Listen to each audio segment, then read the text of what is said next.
آقا صلی اللہ علیہ وسلم کے دیوانوں، کلام تاج الشریعہ کا وہ شعر سمجھ میں آ گیا۔ ان کے در پہ اختر کی حسرتیں ہوئی پوری، سائل در طیبہ کیسے منفعل جاتا، سائل در طیبہ کیسے منفعل جاتا۔ میرے آقا صلی اللہ علیہ وسلم کے دیوانوں، اب آؤ میں اپنے موضوع کی طرف اپنا رخ کرتا ہوں۔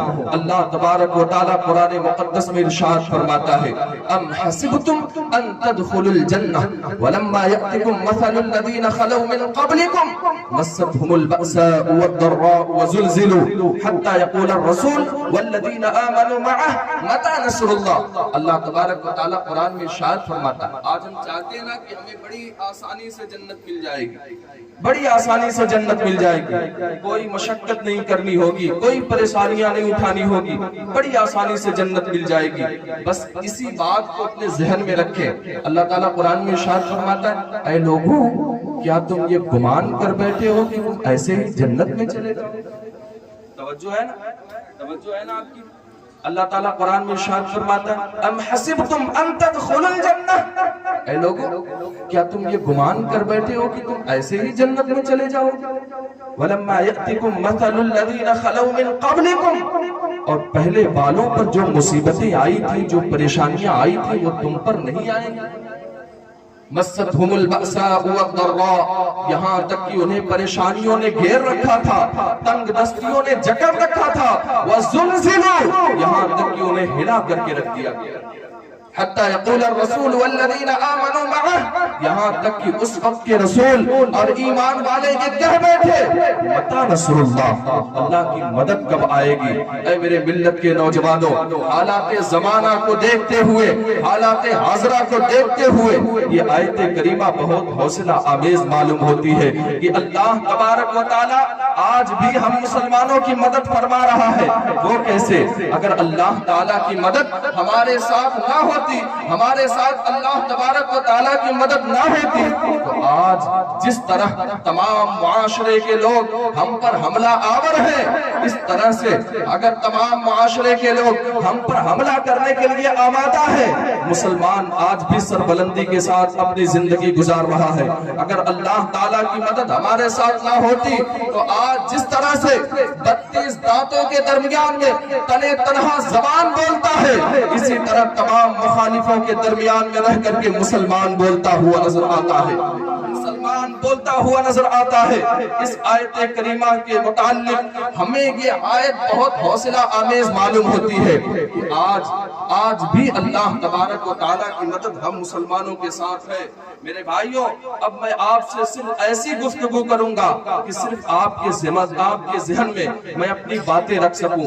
میں کوئی چیخنے چلانے والا تقریر نہیں کرتا، بس آیت کریمہ کا مفہوم سمجھیں کہ آج الحمدللہ اس مدد کے متعلق ہم سے سوال کیا جاتا ہے کہ حضرت وہ مدد ہمارے ساتھ کیوں نہیں آتی کہ جب بدر کے میدان میں مسلمانوں کی مدد 5000 فرشتوں کو بھیج کر کے اللہ تبارک و تعالیٰ نے کی تھی؟ اے حضرت آپ بتائیے وہ مدد ہمارے ساتھ کیوں نہیں آتی؟ صحابہ اکرام کے ہاتھ میں میرے آقا صلی اللہ علیہ وسلم لکڑی دے دیتے تو وہ جنگ کے میدان میں تلوار سے زیادہ کام آیا کرتی تھی، وہ مدد ہمارے ساتھ کیوں نہیں آتی کہ جب میرے آقا صلی اللہ علیہ وسلم کے پاس صحابہ پڑھنے کے لیے آتے، روشنی کا انتظام نہیں ہوتا، میرے آقا ان کو لکڑی دے دیا کرتے تھے، وہ ٹیوب لائٹ سے زیادہ کام کیا کرتی تھی، وہ مدد ہمارے ساتھ کیوں نہیں آتی؟ قرآن اس کے متعلق بھی ارشاد فرماتا ہے، فَلْيَحْذَرِ الَّذِينَ يُخَالِفُونَ عَنْ أَمْرِهِ، چاہیے کہ لوگ میرے رسول کے مخالفت سے بچیں، ورنہ اللہ تبارک و تعالیٰ ارشاد فرماتا ہے ان تصیبہم فتنہ او یصیبہم عذاب علیم، اگر لوگ میرے رسول کے حکموں کی مخالفت ایسے ہی کرتے رہے تو ان قریب یا تو اللہ تبارک و تعالیٰ انہیں فتنے میں مبتلا کر دے گا یا تو دردناک عذاب میں گرفتار کر دے گا۔ میرے عزیزوں، آج مدد کے متعلق سوال کیا جاتا ہے۔ اس آیت کریمہ کی تفسیر میں مفتی احمد یار خان نعیمی حکیم الامت فرماتے ہیں کہ اے امت مسلمہ، تمہیں بات تو سمجھ میں نہیں آ رہی ہوگی، یہ اللہ تعالیٰ ارشاد فرماتا ہے چاہیے کہ لوگ میرے رسول کے حکموں کی مخالفت سے بچیں، ورنہ اللہ تبارک و تعالیٰ انہیں یا تو فتنے میں مبتلا کر دے گا یا تو دردناک عذاب میں گرفتار کر لے گا۔ اے مسلمانوں، ہماری کیا حیثیت ہے؟ مفتی احمد یار خان نعیمی نے اس آیت کی تفسیر میں اس جنگ احد کے واقعے کو لا کر کے رکھ دیا ہے جو ہم مسلمانوں کے کلیجے کو دہلا دیا کرتی ہے۔ مفتی احمد یار خان نعیمی فرماتے ہیں کہ اے امت مسلمہ یاد کرو جنگ احد کو، جب میرے آقا صلی اللہ علیہ وسلم اپنے جانثار صحابہ کے ساتھ حاضر ہوئے تھے۔ جنگ احد کا موقع ہے، میرے آقا علیہ السلام نے 50 تیر انداز جانثار صحابہ کو ایک ٹیلے پر کھڑا کر کے رکھا تھا۔ اصل میں لوکیشن یہ تھا کہ جب میرے آقا صلی اللہ علیہ وسلم میدان احد میں تشریف لے گئے تو وہاں پر ایک چھوٹا سا ٹیلا تھا جس کو جبل رماد کہتے ہیں۔ میرے آقا صلی اللہ علیہ وسلم نے اس ٹیلے پر 50 تیر انداز صحابہ کو کھڑا کر رکھا تھا کہ جب دشمن ہماری طرف حملہ آور ہو تو وہ صحابہ تیر کے ذریعے سے ان پر حملہ کرتے اور انہیں مسلمانوں تک پہنچنے سے پہلے جہنم رسید کر دیا کرتے۔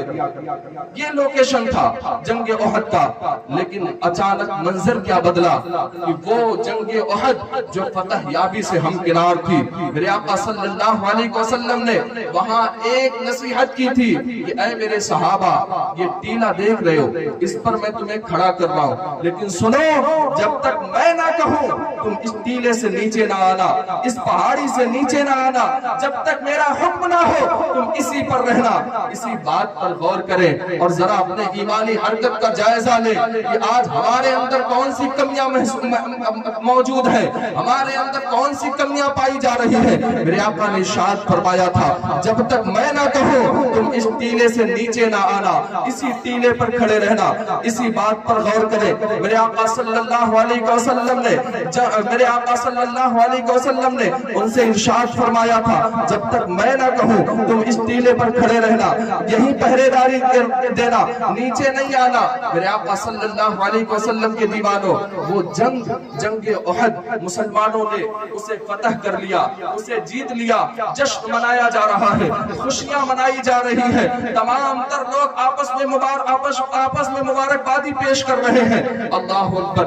اتنے میں منظر کیا بدلا کہ اس جبل رماد پر، اس چھوٹے سے ٹیلے پر جو 50 تیر انداز صحابہ کھڑے تھے، ان میں سے 10 نے یہ فیصلہ کیا۔ توجہ سے سنیں، میں آخری بات کرنے لگا ہوں، آپ بیٹھیں۔